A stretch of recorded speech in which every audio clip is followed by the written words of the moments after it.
Olá, muito prazer, meu nome é Plínio Lopes, pra quem não me conhece. Pra quem me conhece, continua sendo Plínio Lopes, não muda nada. E eu vim aqui pra falar sobre o meu novo canal que eu tô abrindo aqui agora. E eu quero falar com você que trabalha com teatro, trabalha com cinema, trabalha com TV, você que é ator, produtor, diretor. Hoje eu queria me apresentar. Eu comecei fazendo teatro aos 8 anos de idade, lá no interior do Paraná, numa cidade chamada Centenário do Sul. Centenário do Sul. É uma cidade com 15 mil habitantes apenas. E o meu pai, Carlos Eugênio, que levou essa arte pra essa cidade. Ele, por ser carioca, foi nascido e criado aqui no Rio. Ele foi pro Paraná e ele se casou com a minha mãe, criou essa cultura lá nessa cidade de levar espetáculos. Então, a primeira produção que eu participei, ele produziu na cidade. E o primeiro espetáculo que eu participei foi ele que escreveu, ele que adaptou, que foi Médico à Força. E eu abria o espetáculo e eu me apaixonei desde então, nunca mais parei. Já são 22 anos fazendo e brincando de teatro. Esse primeiro espetáculo eu fiz com alguns amigos meus, Alex, Vitão, uma galera que eram os meus melhores amigos na época. Eu tinha 8 anos de idade. Aquele teatrinho de colégio, acho que você com certeza já deve ter feito. Todo mundo já fez, eu fiz o teatro na escola. Então, você que está aí assistindo, com certeza você já deve ter feito teatro, nem que seja na sua escola. E foi assim que eu comecei, e hoje em dia eu vivo da arte. A única coisa que eu trabalho é com teatro. Então lá a gente continuou estudando. Quando eu me mudei para 1º de Maio, que era uma cidade ali também no interior do Paraná, a gente contratou um professor, eu, Wesley, meu irmão, a gente começou a fazer teatro ali. Mas, como a cultura demora um pouco mais para chegar lá, eu acabei tendo que vir pro Rio para estudar teatro aqui. E aí me mudei para a cidade de Vassouras, e onde eu criei um grupo teatral Louco Sem Culpa, que no grego seria Teatro Inocente. Eu com a Andréa Santos, que era uma diretora também que veio de Minas, a PC, Julinho, Nissinho, uma galera também que fazia parte desse grupo, e a gente começou a estudar teatro, lendo livros, estudando e criando alguns espetáculos. Dentre eles tinha um espetáculo chamado Ambulância, que era um espetáculo onde a gente trabalhava alguns gêneros. Em seguida a gente fez algumas parcerias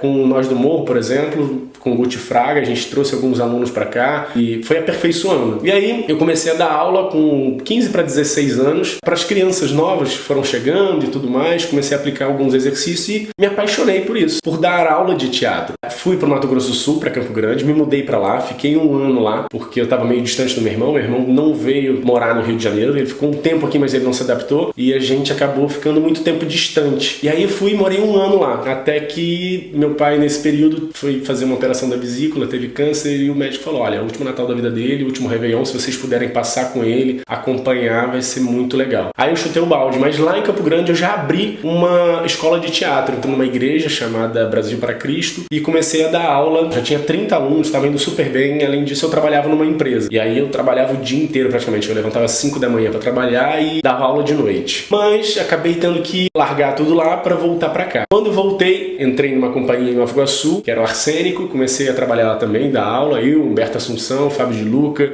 a gente começou a criar esse curso, Felipe Coelho, a gente criou esse curso onde a gente dava aula de teatro para Top Models, que é uma agência de modelos que tinha em Nova Iguaçu. Voltei, fiquei entre Vassouras e Rio de Janeiro. Na época eu estava fazendo Salve Jorge, que era um espetáculo que contava a história de São Jorge. Meu pai super devoto de São Jorge e ficava subindo e descendo Rio Vassouras, Rio Vassouras. E aí, infelizmente, o meu pai veio a falecer. E foi bem assim, na semana do espetáculo. E é uma história muito doida, porque eu acabo até contando isso até para os meus alunos, porque como fazer um espetáculo, ainda mais Salve Jorge, que mexe muito com a emoção, numa situação dessa? Porque o meu pai, ele faleceu na quarta, aí quando foi na quinta a gente enterrou, na sexta eu tava em cima do palco fazendo o espetáculo. E na quarta, quando ele faleceu, eu tava em cima do palco em Nova Iguaçu. Começava o ensaio às 20 horas e ia até umas 2, 3 da manhã. Aí eu acordava cedinho, 7, 8 da manhã, subia pra Vassouras, pegava o trem, subia pra Vassouras, com ônibus para Cambi Vassouras. Ficava o dia inteiro com meu pai no hospital, e aí comprava sorvete com ele, acompanhei os últimos dias. E aí foi muito engraçado, porque no último dia mesmo, parece que eu tive a certeza que era uma despedida, assim, de vez. Eu tinha levado um santinho de São Pedro pra ele, que abre as portas do céu, né? E assim, ele tava numa fase final, assim, já tinha dado metástase, o câncer, e foi bem triste. E eu já tava torcendo, assim, rezando pra ele descansar em paz. Aí foi quando eu levei um santinho pra ele. Aí eu lembro até hoje que ele era viciado em cigarro, café e tudo mais. E aí ele me pediu um cigarro, pediu um sorvete. Eram coisas que ele já não tava mais podendo. Cara, no final da carreira dele, eu falei, não, eu vou lá. Eu comprei um cigarro escondido, comprei um sorvete escondido, levei pra ele. E aí ele se amarrou. Eu dei um abraço apertado nele, me emocionei muito. E aí falei, pai, eu tenho que descer pra trabalhar agora. Ele, não, filho, tudo bem. Desci. Ele escreveu uma carta pra mim, pro meu irmão, nessa semana também. Eu acho que ele também tava sentindo que tava se despedindo. Tem uma história também muito engraçada nesse paralelo, porque meu pai teve esse câncer, ele ficou quase um ano com essa doença. E ele tinha ficado sem falar com a minha tia, a irmã dele. Era uma paixão avassaladora. Quando minha tia veio e eles voltaram a se falar, que eles se perdoaram, no dia seguinte foi quando ele faleceu. E aí eu tava no Rio, ensaiando, né, em Nova Iguaçu, ensaiando o espetáculo Salve Jorge, tava em cima do palco. Paralelo, eu tava com um espetáculo chamado As Três Damas de Copacabana. O Humberto Assunção, que dividia apartamento comigo no Rio, ele saiu chorando de cena. E eu em cena. Eu fazia um dos soldados do Diocleciano, imperador de Roma. Eu vi o Humberto saindo chorando, eu falei assim, cara, aconteceu alguma coisa. Aí eu falei, Humberto, o que houve? Ele falou assim, não, porque o cara que ia gravar o DVD das Três Damas de Copacabana, o cara falou que não vai entregar, não sei o quê. Eu falei, mas você tá chorando por causa disso, cara? Não, relaxa. Não, porque tinha que mandar pros festivais. Não, mentira. É porque era notícia de que meu pai tinha falecido. Mas ele não tinha coragem de contar. Aí ele falou pro Patrick Sante, que era um outro amigo nosso que fazia espetáculo também, que era enfermeiro também, e um sangue mais frio. O Patrick já chegou e mandou na lata, tá? Seu pai morreu. Aí ali eu desabei, cara. Desabei. Chorei pra caramba. Tinha uma menina que cantava Noites Traiçoeiras no espetáculo Salve Jorge e ela cantou pra mim, fez uma oração comigo. Então eu desabei ali tudo que eu tinha que desabar, porque eu sabia que quando eu chegasse em Vassouras eu tinha que segurar a onda com meu irmão e com a minha mãe. Mas assim,